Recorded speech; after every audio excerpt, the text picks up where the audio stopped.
नौकरी, मजबूरी या शौक, सीधी सादी सी रोली की शादी सिड से तय होती है। शादी के बाद तुम नौकरी करना चाहोगी? नहीं नहीं, बिल्कुल नहीं। वैसे मैं ये नहीं कहती कि नौकरी करना ठीक नहीं है, लेकिन पर्सनली मैं ये सोचती हूँ कि मैं गृहिणी बनूंगी। हाँ हाँ, क्यों नहीं। गृहिणी बनना भी आसान नहीं है। एक सफल परिवार चलाना किसी देश को चलाने जितना ही कठिन है। रोली को सिड का साथ और बात दोनों अच्छी लगती है, और फिर वो दिन भी आ जाता है जब दोनों की शादी हो जाती है। शादी के बाद ये क्या, सारा दिन किचन कपड़े और चार दीवारों के आगे पीछे घूमती रहती है। जा बाहर निकल कर देख, कितनी स्मार्ट लगती हैं वो औरतें जो नौकरी करती है। हाँ, अच्छी तो लगती है सासू माँ, लेकिन मैं नौकरी नहीं कर सकती। मेरा मन घर के कामों में ही लगता है। अरे मेरी बेटी तो कमाती है, अपने को फिट भी रखती है और सास को भी खूब शॉपिंग करवाती है। अच्छी बात है ना सासू माँ। मैं तो जो है उसी में संतोष मान लेती हूँ। बरकत होनी होगी तो इसी में भी हो जाएगी। ये बोलकर रोली चली जाती है।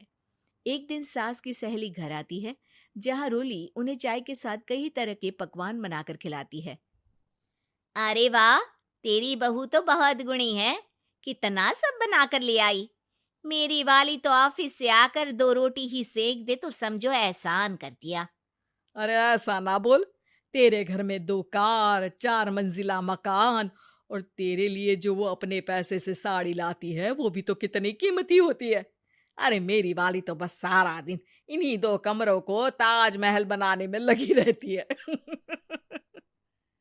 सहेली चली जाती है। कुछ समय बाद रोली को एक सुंदर सी बेटी होती है। अरे क्या सारा दिन उस बच्चे में लगी रहती है। माँ, मुझे ना 1 मिनट भी छोड़ने का मन नहीं करता। देखिए ना, कितनी प्यारी है। मैं ना इस हर पल को एंजॉय करना चाहती हूँ। अरे हाँ हाँ, हमने भी बच्चे पाले हैं, हम भी जानते हैं कि कितने प्यारे होते हैं, और अपने बच्चे को बढ़ता हुआ देखना कितना अच्छा लगता है। लेकिन एक दिन अचानक और रोली, एक बहुत बड़ी घटना हो गई।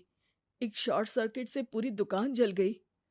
ओह, अब अब क्या कुछ समझ में नहीं आ रहा कि कैसे घर चलेगा।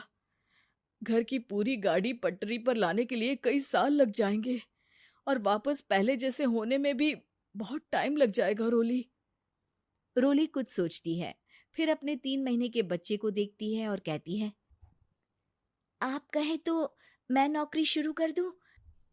माँ मुन्नी को देख लेगी, फिर शाम को तो मैं घर आ ही जाऊंगी। सिड कुछ कहता उससे पहले ही उसकी सास वहां आ जाती है। अरे हाँ हाँ, अब भी तुझे नौकरी करने के लिए पूछना होगा।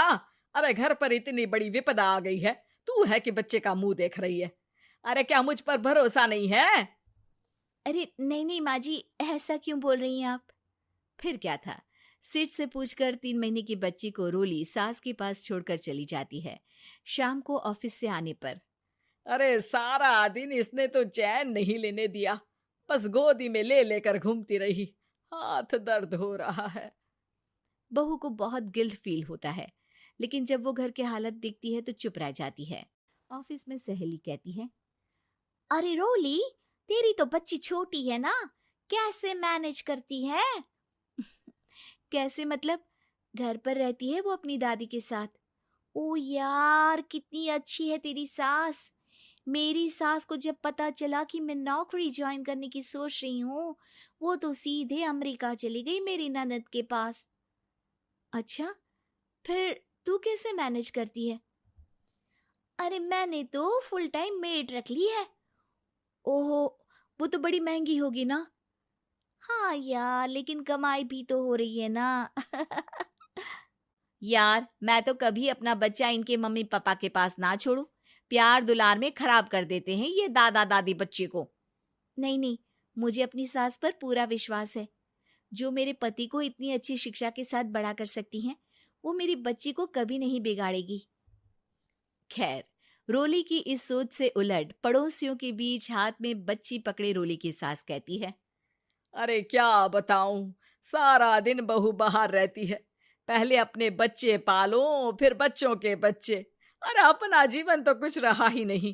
अरे नहाने भी जाती हूं ना तो इसे साथ रखती हूँ, कल को कहीं गिर गई या चोट लग गई तो बहू तो हमारी खाल उखाड़ लेगी ना। अरे ऐसा भी क्या डरना बहू से, नौकरी थोड़ी की है उसकी। अब क्या बताऊं, पढ़ी लिखी लड़कियां हैं आजकल की। चलो चलती हूँ, सब्जी बनाने का वक्त हो गया है। बच्चे आएंगे तो खाना तो बना मिले। सास ये बोलकर वहां से चली जाती है कि तभी रोली ऑफिस से घर पहुंचती है। बाहर पड़ोसियों को देखकर, नमस्ते आंटी जी, कैसी हैं आप? अरे बहुत अच्छी हूँ, लेकिन तेरी किस्मत तो सबसे अच्छी है। क्या सास पाई है, मोती दान किए होंगे तूने। तेरा बच्चा भी देखती है, खाना भी बनाती है। बेचारी बहुत काम करती है तेरी सास। हाँ आंटी, सही बोल रही हैं आप। अब ऑफिस भी दूर है तो आने जाने में वक्त चला जाता है। खैर चलती हूँ। हाँ हाँ बेटा जाओ, गर्मा गर्म खाना खाओ। रोली घर आती है, जहाँ सास एक बार फिर छोटी सी मुन्नी की शरारतें गिनाने में लग जाती है। अरे आज तो इसकी वजह से मुझे 2 बार कपड़े बदलने पड़े। बार बार पानी गिरा दे रही थी। दोपहर में थोड़ा सोचा कि आराम कर लूं तो दूध के लिए रोने लगी। हाय, मैं तो परेशान ही हो गई। रोली को सास की बात अब कुछ अजीब लगती है, पर वो जल्दी से कपड़े बदलकर किचन में जाकर रोटियां बनाने लगती है। सारा महीना काम करने के बाद रोली को सैलरी मिलती है। वो पैसे लेकर सीधे सास के पास जाती है। माँ जी, ये मेरी सैलरी। आपने हर कदम में इस घर का साथ दिया। मैं नौकरी करने के पक्ष में नहीं थी। मैं तो अपने बच्चे को बढ़ता देखना चाहती थी। मैं थोड़े में भी खुशी थी। कभी मैंने आपको किचन में पैर नहीं रखने दिया था।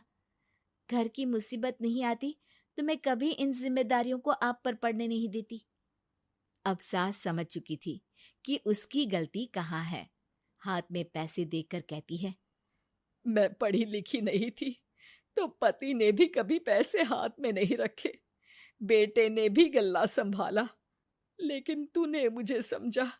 ये मेरा सम्मान है कि एक बहू होकर तूने पूरी सैलरी मेरे हाथ में रखी बेटा।